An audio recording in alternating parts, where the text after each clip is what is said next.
कक्षा 8 सब्जेक्ट हिंदी काव्य 8 माँ कह एक कहानी। तो हम देखते हैं उसका कवि है मैथिली शरण गुप्ता। राष्ट्रकवि मैथिली शरण गुप्त का जन्म सन 1886 में चिरगांव जिला झांसी उत्तर प्रदेश में हुआ था। बचपन से ही कविता में उनकी रुचि थी।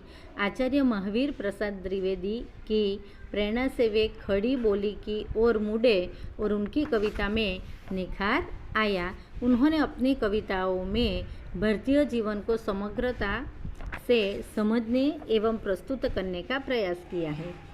खड़ी बोली हिंदी के आरंभिक उन नायकों में से एक थे। साकेत गुप्त जी द्वारा लिखित महाकाव्य है।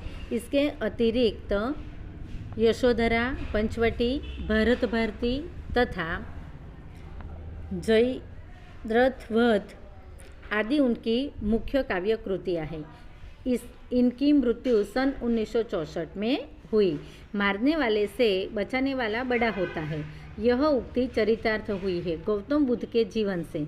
संवाद शैली की इस कविता में गौतम बुद्ध के बचपन की एक घटना का उल्लेख है, जिसमें उनका पुत्र राहुल माँ यशोधरा से राजकुमार सिद्धार्थ की उसी कहानी को दोहराने का आग्रह करता है, जिससे उपयुक्त उक्ति परिभाषित हुई है, जिसे हमने यह काव्य के रूप में हम देखते हैं।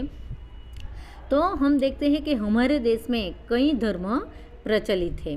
तो उनमें एक धर्म है, बौद्ध धर्म भी है। इस धर्म के जो प्रवर्तक है वो गौतम बुद्ध है। वो जीव दया को बहुत महत्व देते हैं। इस कविता में भी हमें उन्हीं के जीवन की एक घटना का संवाद शैली बताई गई है कि यह संवाद सिद्धार्थ, हमने देखा है कि सिद्धार्थ की पत्नी यानी कि राहुल की माँ यशोधरा और पुत्र राहुल के बीच होता है। सिद्धार्थ ही आगे चलकर बुद्ध कहलाए। जो बुद्ध ने अपने जीवन से हुई यह काव्य माँ कह एक कहानी, माँ के पास एक कहानी कहलाता है और कहते हैं कि माँ मुझे एक कहानी कह। इस तरह पुत्र राहुल अपनी माँ से कहानी कहलाता है। तो हम देखते हैं माँ कह एक कहानी के माँ मुझे एक कहानी कह। बेटा समझ लिया क्या तूने मुझको अपनी नानी। नानी नानी यानी कि माँ की माँ, यशोधरा की माँ। इसीलिए उसकी माँ कहती है कि क्या तूने मुझे अपनी नानी समझ ली है कि तू मुझसे कहानी कहने को कहता है।